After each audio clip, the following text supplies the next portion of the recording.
16 avril. Alors, on n'a pas dû vous parler encore de la betterave. Alors, je vais vous semer ce 16 avril de la betterave noire d'Égypte.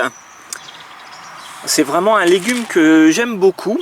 Alors, j'ai fait une petite préparation là, dans un petit morceau de terrain que j'ai retourné. Alors, vous allez me dire, c'est quoi là, cette installation bizarroïde de tuteur? Alors, normalement, vous n'avez pas besoin de faire ça. Moi, j'ai deux raisons de le faire. Principalement, la première raison, c'est le chat. Le chat qui, quand il va tomber sur cette forêt de tuteur, ne va pas venir faire ses déjections sur le terrain. Alors vous pouvez utiliser autre chose, hein, des caisses. Vous voyez là j'ai utilisé ça, c'est pour la vidéo sur le souci. Vous voyez, j'ai recouvert avec des barquettes. Hein. Si vous achetez des fleurs et que vous avez des barquettes et que vous faites du jardin, surtout ne jetez pas ce genre de barquettes. Vous voyez, tout bêtement, ça peut servir. Hein. Vous pouvez mettre un filet, mais un filet, si le chat il se prend dedans, ça va être un peu le bazar. Donc ça c'est bien. Alors ici, donc j'ai protégé avec des tuteurs, mais c'est surtout que je vais semer la betterave au pied.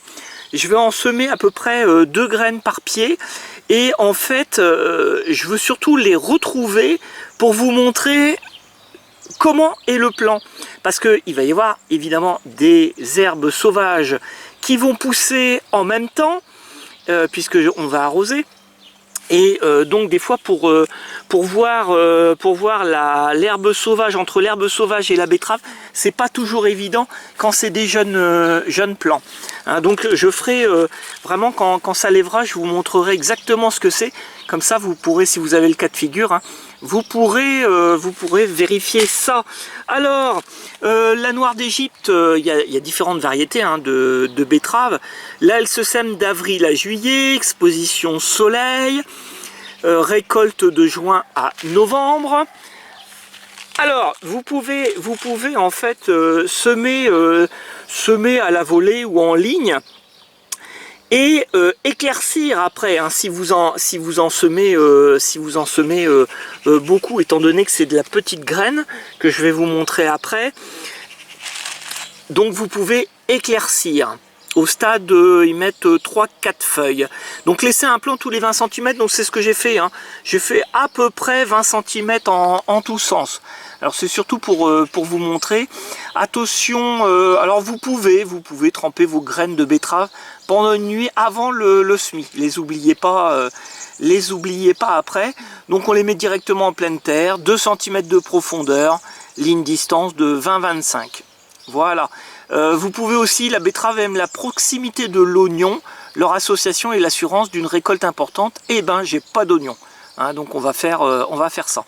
Je vous montre les graines. Alors voilà à quoi ressemblent les graines. On dirait des petits cailloux.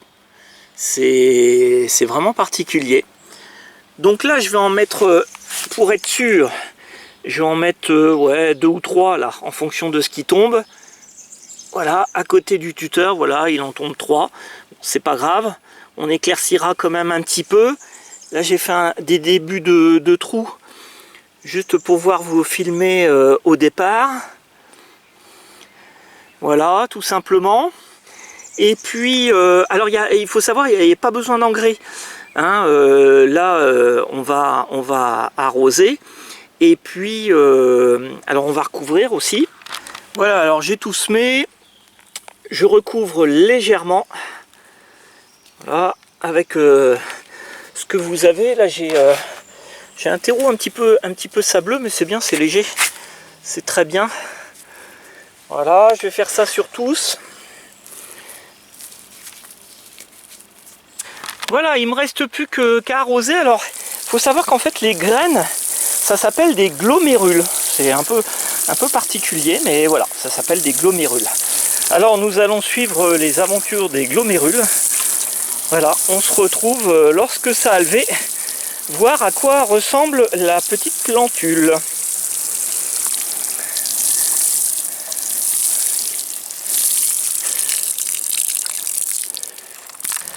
Nous sommes le 1er mai. Alors les betteraves, à quoi ça ressemble? Eh ben voilà. Voilà, voilà, donc à chaque bâton on retrouve... Ah, pas celui-là. Celui-là apparemment ça n'a pas fonctionné. Là ils sont ici. Alors je vais essayer de vous faire un gros plan hein, pour que vous reconnaissiez les, vraiment les betteraves parmi les... Parmi, vous voyez, les herbes sauvages qui peuvent pousser. De toute façon, quand il y en a plusieurs comme ça, il faut n'en laisser qu'un. Alors, je vais en profiter pour arracher. Alors, la betterave, c'est très caractéristique, puisqu'en fait, la tige est rouge. Voilà. Donc maintenant, vous voyez à quoi ça ressemble un jeune plant. Voilà, de betterave. Donc en fait, je retire tous ceux qui sont à côté pour ne laisser qu'un plant. Voilà, et je vais faire ça sur tous les autres. Alors si jamais sur un emplacement, vous n'avez rien comme là au fond, rien ne vous empêche de soulever délicatement, voilà, un plant, bien récupérer la racine. Vous voyez, là j'ai toute une touffe. Voilà. Et puis, un emplacement où il y a un trou. Alors là, il vient de pleuvoir, donc c'est bien mouillé. Voilà. Je vais le mettre ici. Alors, il faudra un petit coup d'arrosage quand même. Hein. Il faudra un petit coup d'arrosage. Toujours arroser, même si c'est mouillé. Voilà, vous arrosez là et puis ça va. Et puis bah écoutez, on se retrouve quand ça aura bien poussé. 21 mai, un petit nettoyage a été fait, histoire de bien voir les betteraves pousser. Vous voyez, rien d'exceptionnel. J'arrose une fois tous les 2 jours. Voilà, alors il y en a certaines qui sont plus grosses que d'autres. Là, il y a tout un tas là, qui a poussé, mais bon, je le laisse, on verra bien. On verra bien. Alors 17 juin, là les betteraves sont vraiment bien parties. Voilà ce que vous pouvez obtenir. Alors hop, je continue à arroser hein, une fois par semaine.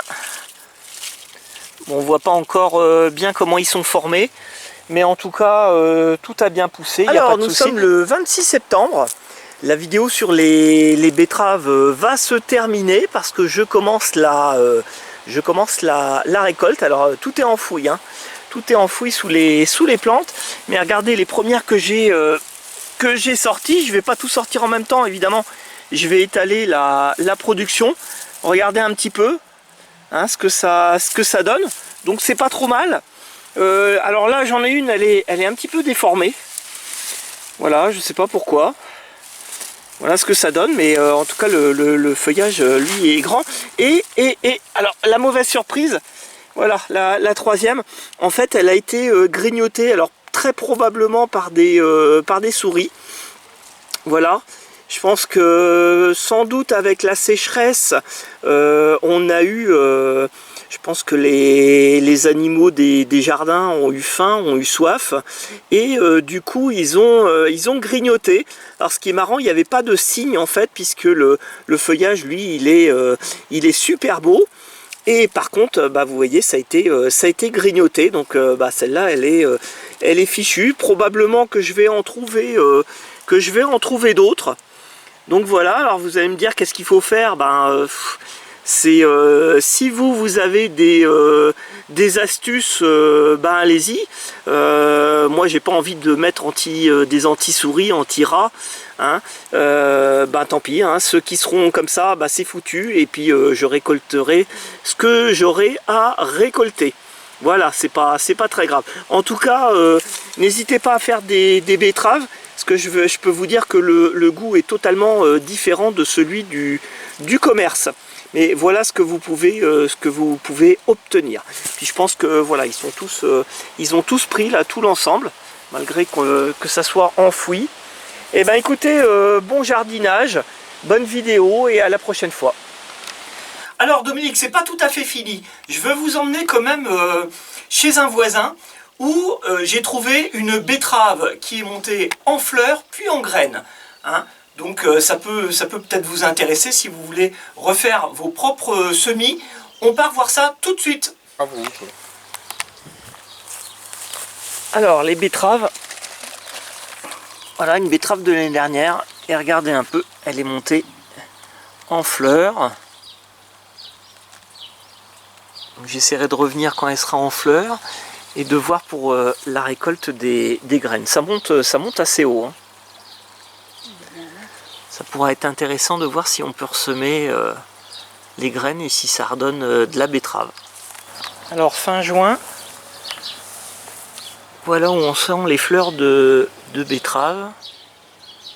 Alors apparemment c'est pas encore ouvert. Là il y en a peut-être une là. Ici là. Ouais, on la voit pas encore très bien. Mais en tout cas si tout ça donne des graines, il va y avoir une grosse culture de betterave l'année prochaine. Hein. Je crois. C'est prolifique. Hein. Mais la graine est très particulière. Hein, c'est complètement biscornu de tous les côtés. Oui, c'est ça. Je sais plus comment ils appellent ça. Noir, je l'ai dit dans une vidéo, mais je sais plus comment. Et puis en diamètre, ça fait 2 mm de diamètre. Ouais. Voilà, alors début août, on retrouve le pied de betterave donc, qui a séché. Et notamment les graines là. Voilà où sont les graines. Voilà, donc vous pouvez couper en fait les tiges et puis les mettre à sécher sur du papier journal. Toujours récolter quand il ne pleut pas. Voilà, et bien faire sécher les graines. Alors j'en ai quelques-unes là dans ma main. Voilà, alors je pense qu'il y a une petite cosse dessus. Voilà. Voilà, chaque bout là, on en voit. Alors. Voilà, par contre là, les petites, à mon avis, elles ne vont rien donner. Voilà, faut vraiment prendre les plus grandes. Voilà.